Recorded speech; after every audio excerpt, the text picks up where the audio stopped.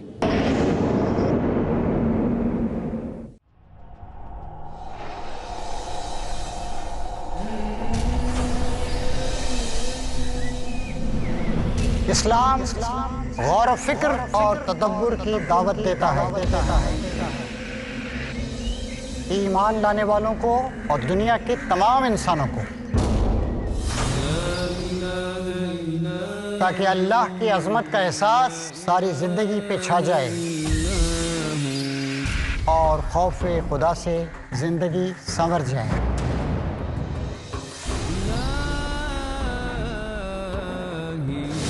اور زندگی کا ہر سانس اللہ کی محبت اور احساس بندگی سے معمور ہو جائے.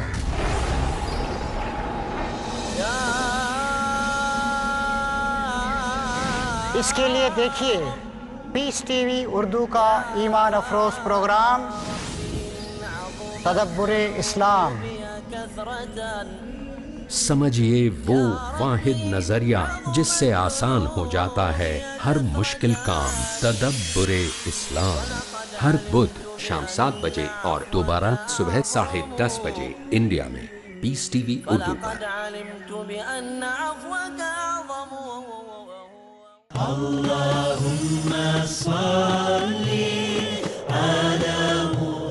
احادیث نبوی صلی اللہ علیہ وسلم.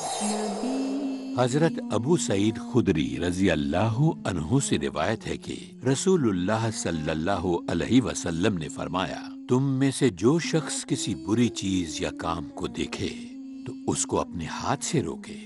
اگر اتنی طاقت نہ ہو تو زبان سے، اور اگر اتنی بھی طاقت نہ ہو تو دل ہی سے صحیح دل میں اس کو برا جانے اور اس سے بیزار ہو.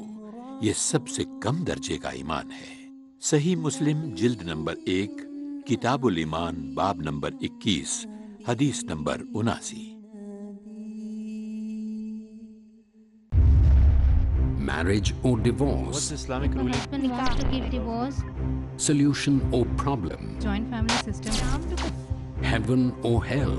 Big fat Indians have become the norm. You choose. Beauty, wealth, family status, virtue. Decide what you want. Decide your choice. Be sad or be happy. It's your choice. Join Dr. Zakir Naik in Better Half or Bitter Half. آج رات 8 بجے اور دوبارہ صبح 10 بجے India میں پیس T V Urdu پر.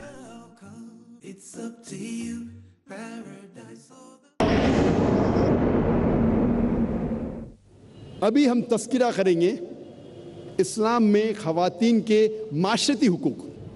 میں نے معاشرتی حقوق کو 4 حصوں میں بانٹا ہے: بیٹی کے حقوق، بیوی کے حقوق، والدہ کے حقوق، ماں کے حقوق اور بہن کے حقوق. پہلے ہم تذکرہ کریں گے اسلام میں معاشرتی حقوق بیٹی کے. اللہ تعالیٰ فرماتے ہیں سورہ تکویر میں سورہ نمبر 81 آیت نمبر 8 اور 9 میں، جب وہ زندہ گڑی ہوئی لڑکیوں سے پوچھا جائے گا کہ کس جرم کے لیے تمہیں قتل کیا گیا تھا. اللہ تعالیٰ فرماتے جب وہ زندہ گڑی ہوئی لڑکیوں سے پوچھا جائے گا کہ کس جرم کے لیے تمہیں قتل کیا گیا تھا، اس کے معنی لڑکیوں کا قتل کرنا اسلام میں حرام ہے.